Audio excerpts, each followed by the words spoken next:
하나님이시여, 내가 당신을 사랑합니다. 예, 주 예수여, 나를 사용하소서. 내겐 오직 당신뿐입니다.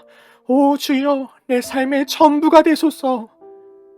이와 같은 뜨거운 고백들이 과연 지금의 우리들에게도 여전히 남아 있습니까?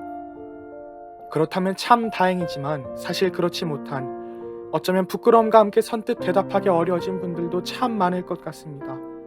그럴 만도 한 것이 지금 이 시대는 코로나로 인한 예배의 부재와 더불어 수많은 대립과 분쟁이 우리들의 마음을 처참히 짓밟아버린 시대이기 때문입니다. 설상가상 이러한 시대 속에서 세상의 쾌락은 날이 갈수록 더 화려해져 가고 있기에 어쩌면 우리들은 그 다양한 핑계들을 빌미로 하나님보다 다른 무언가를 더 사랑하고 싶어 하는지도 모릅니다.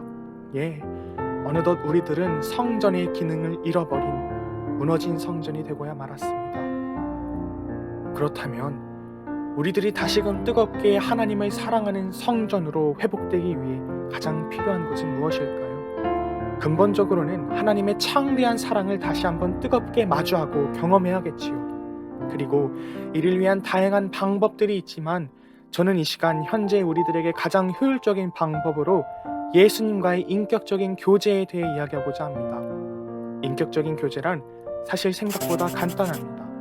예수께서 말씀 가운데 남기신 그 생애에 집중하는 것, 그리고 이를 통해 우리를 향한 그의 뜨겁고도 찬란한 마음과 교감하는 것, 그리고 이 교감을 통해 나를 향한 그의 사랑이 내게로 흘러 들어오게 되는 과정이 바로 우리에게 허락된 예수님과의 교제인 것입니다. 그런데 이렇게 그의 생애와 교제하다 보면 우리들에겐 종종 다음과 같은 질문이 생기곤 합니다.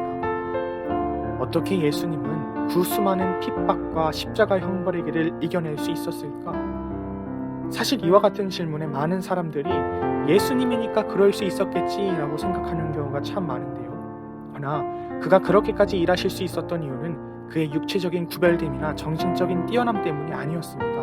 그는 완벽한 성령의 사람이셨기에 그 수많은 고통 가운데서도 성령의 도우심과 이끄심에 힘입어 자신에게 예정된 그 모든 사역에 온전히 청종하실 수 있었던 겁니다.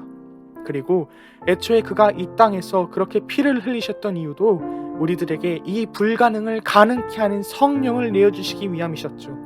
그렇기에 예수께서는 부활 후에 다시 찾아간 제자들에게 이와 같이 말씀하십니다. 이 말씀을 하시고 그들을 향하사 숨을 내쉬며 이르시되 성령을 받으라. 아멘. 그러나 우리들이 예수님처럼 이 충만한 성령의 능력을 누리기 위해선 그 전에 반드시 거쳐야 하는 연단의 과정이 있습니다. 그것은 바로 거룩한 분냄의 과정입니다. 이 거룩한 분냄의 출처는 자신의 무능력함에 대한 깨달음인데요.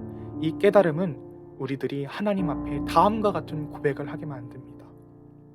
하나님, 내가 부끄럽습니다. 하나님, 내겐 당신을 쳐다볼 능력조차 없습니다.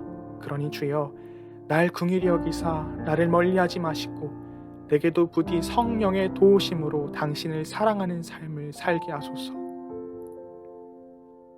이와 같은 고백은 우리가 하나님 정말 사랑합니다 라고 고백할 수 있는 신앙 단계에 이르기 이전에 반드시 필요한 과정입니다.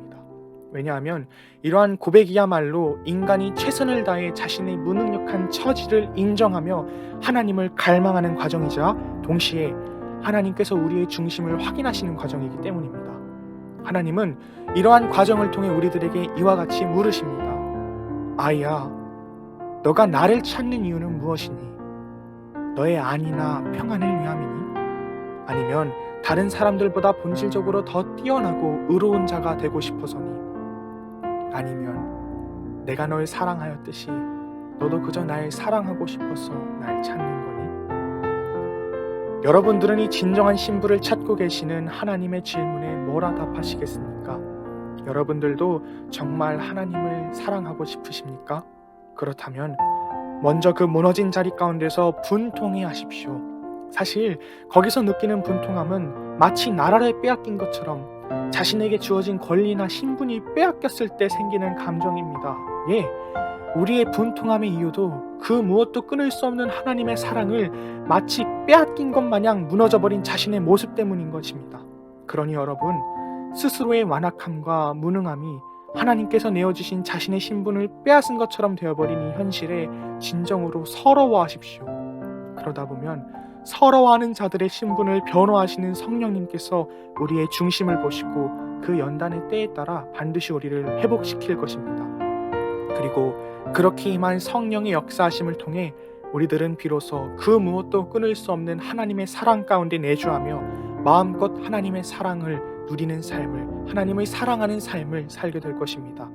그러니 여러분, 무너진 성전이 회복되는 일은 우리들이 빼앗긴 자의 분통함을 지닐 줄 아는 것에서부터 시작한다라는 사실을 잊지 마십시오.